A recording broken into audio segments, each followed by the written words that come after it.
My name is Judy Durst, and I'm the Director of Education for the Big I of New Hampshire. I've been in the insurance business about 45 years, and I've been teaching insurance for many years. My name's Katie. I'm from the New Hampshire Association of Insurance Agents. And we're so glad that you could join us today. Today we are talking with Kelly. She works as... I am the owner of Agency Performance Partners and co-founder of Agency Appeal. So we're a training and marketing firm that specializes only in working with independent agents in the US and Canada. Nice. Wow. And today's podcast is sponsored by Liberty Mutual Safeco. And we want to give a huge shout out to them for sponsoring us, not only for these podcasts, but for our first annual virtual convention held September 28th and 29th, which Kelly will actually be presenting at. So Kelly, tell us a little bit about what you do for your job and what you'll be talking about at our convention. So I always like to say I get the awesome experience of helping agents unlock their potential.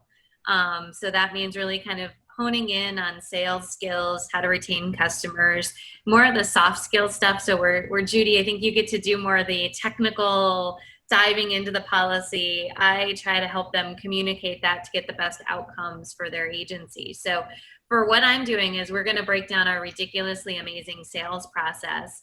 And what that is a 5-step sales process of once you have a lead, how do you convert that, get them to trust you, get you to stick out from the crowd, and really turn that lead into a sale.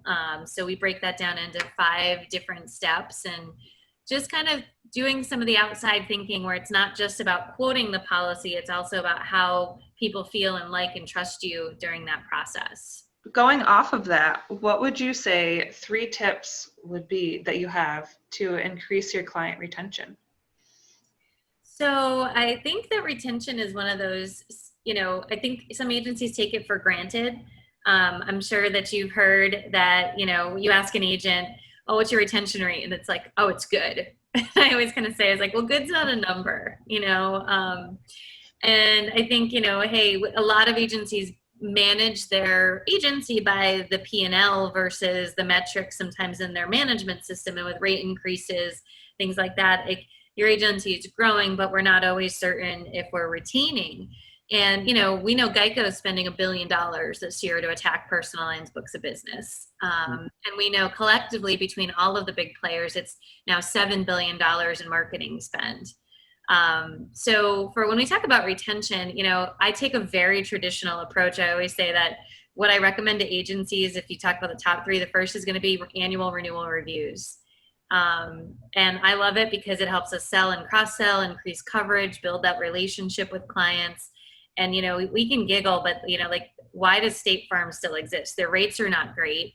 In all reality, their rates are not great. Well, they're trained to call their clients 4 times a year. So if you want to break up with them, it's an awkward conversation. So that's the biggest one is annual renewal reviews.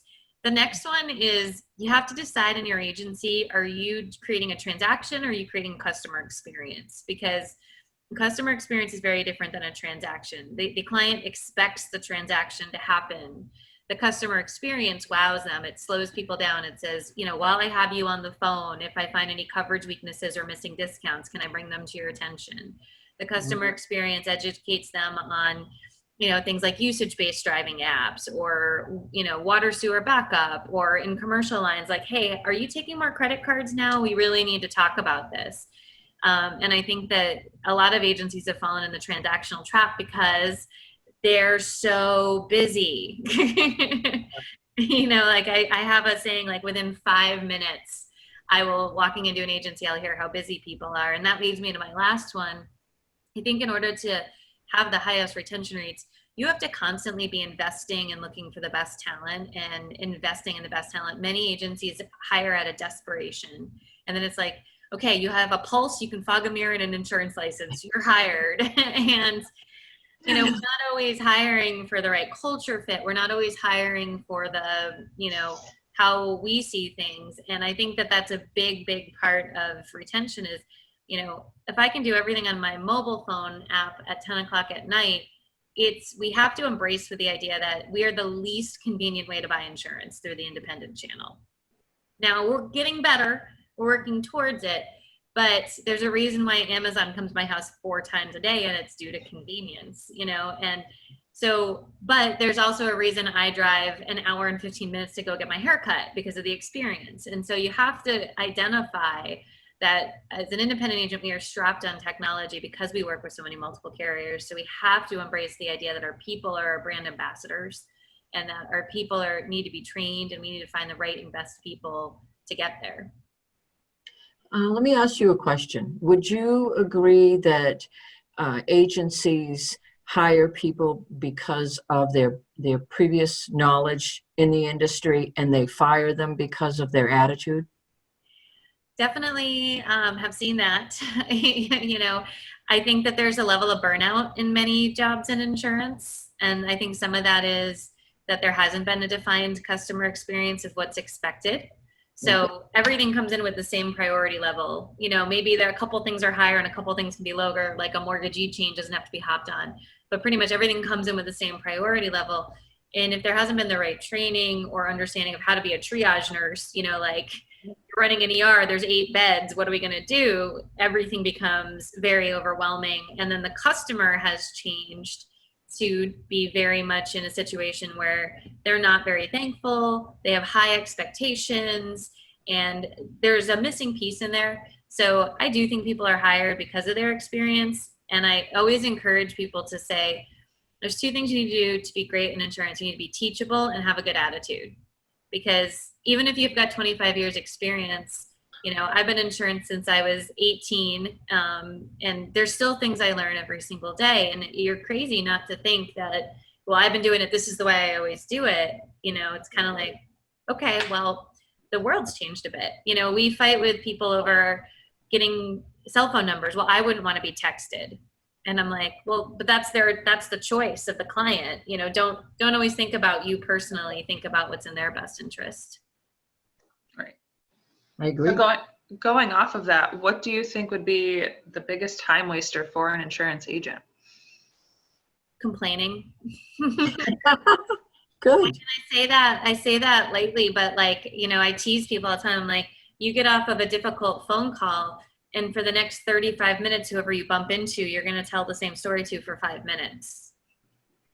And you multiply that and you multiply that, and it hurts the culture, and it impacts everything else. And we always try to say, instead, put a timer on, vent for 30 seconds, and get back to being awesome. You take 20 phone calls a day, one's bad, you had a 95% success rate. What's so bad? The one that pushed your buttons, and we get to deal with all different types of people in insurance. If you don't like people, this is not a great job for you. And the other thing is too, it's like, well, what caused them to be frustrated? Lack of understanding, lack of education. Do we only call them when they have a late payment? So we've fueled that fire, or, is there a real reason that they have to be frustrated sometimes? What do you see as the biggest hurdle to marketing insurance products? $7 billion of advertising. I think this is the scenario that you have, and so I think I'll take larger commercial first. I really believe that you have to get specific on certain niches, and you don't have to do one niche, but you need to drive deep, just like I do. I only work with independent insurance agents in the US and Canada. So, I know where all the Facebook groups are, and, that's why I get to work with you guys. We're known in this one industry. So we get word of mouth, and you can take traction, but I can also position myself as somebody that's knowledgeable and friendly and in this space. If you want to be a generalist, you're really going to struggle in commercial lines. And that doesn't mean you need just one niche. It means maybe you do 3, 4, 5. And it doesn't mean you turn away when something else walks in the door, but it means to spend your marketing time and dollars, you need to niche. On the personal line side, we have to understand that $7 billion is being spent to buy awareness. So the second that, you're supposed to send me my auto ID card, and I'm waiting 5 hours, and I'm mad, and I'm thinking, oh, do I want to do business with these people? Geico, State Farm, Allstate, they want to be in your head so that it's like, well, when my renewal comes in, I'm going to take it and shop it. And so they're buying awareness, which means that you need to own your community, and you need to create brand ambassadors of your team, where at every corner, the nice thing about running a profitable agency is you don't need to insure hundreds of thousands of people. You can insure a couple thousand people in your town and live a great lifestyle. But, if you have a town of 20,000 people, let's just say, and you insure 4,000 of those people, you're in a great situation. Oh, yeah. So, what you need to do is find out, well, how can I own this area? And that means getting out, being outside of your desk sometimes, running SEO, being active on social media so that the eyeballs in your community can find you as well. And I'll just share with you this. We do secret shopper calls. And when we pull the stats, every 50 calls, I'll run the stats. And so in the last 50 calls, only 3 agents explained to a secret shopper what an independent agent was. And so we have an identity crisis, right? So if I walk down the street, my office is kind of on a main road, and I just stop people and said, do you know what an independent insurance agent is? I think they look at me like, no. What are you talking about, right? So our biggest selling asset is something that we're not clearly communicating nearly enough of what is the benefits, because you'll lose out. You'll get somebody will go to State Farm for $500 more because they feel like they see it, it's safe, it's secure, they're everywhere, let's go for it. And we need to instead send a different message out to our community members that you can shop small and you can be here and we are trusted. And if you have a tornado that hits or a blizzard or anything like that, we're going to be in this here with you together and fight for you. And I just don't see a lot of agents doing that. They live off of referrals, which is awesome, but referrals for a lot of agents are a hope strategy. They hope to get enough referrals to cover their losses. Mm-hmm. It's not really a growth strategy because you can't control referrals in the same way you can control some of the other marketing activities. So I know that was a very long answer to a short question. No, that was perfect. We're going to wrap it up with, what advice would you give to a new insurance agent, Kelly? I would say to, discipline, like if you're a new insurance agent, it's one of those things, you're not going to know everything and you're going to feel paralyzed because you're going to feel like, hey, I can't explain this to people because I don't understand it. By the fact that you have your license, you know more than 98% of America about insurance. And when I first got into sales, my sales mentor at the time said to me, you're going to have to fake it till you make it. Don't worry about the complicated technical stuff. Get really good at faking it. And he just looked at me, and not lying to people, not giving them misinformation, but coming off confident when you were unsure of yourself was a skill. Like I practiced probably for 2 weeks straight and had to role play it out. And, there was agents there that were trying to rattle me and get it. And it was just, hey, if I can master this, I have the time to get off the phone and do the research and become more educated on it. And I just see so many agents say, well, I don't know. And I just say, go. like you will be 20 years into this and still have to look stuff up. You will be 20 years into this and still have to call an underwriter. But if you can explain it to your mom, that's all that matters. Practice on your mom. If you can sell your mom an umbrella policy, you're good. Well, thank you so much, Kelly. I learned a lot actually from this. So I really appreciate you giving us the time.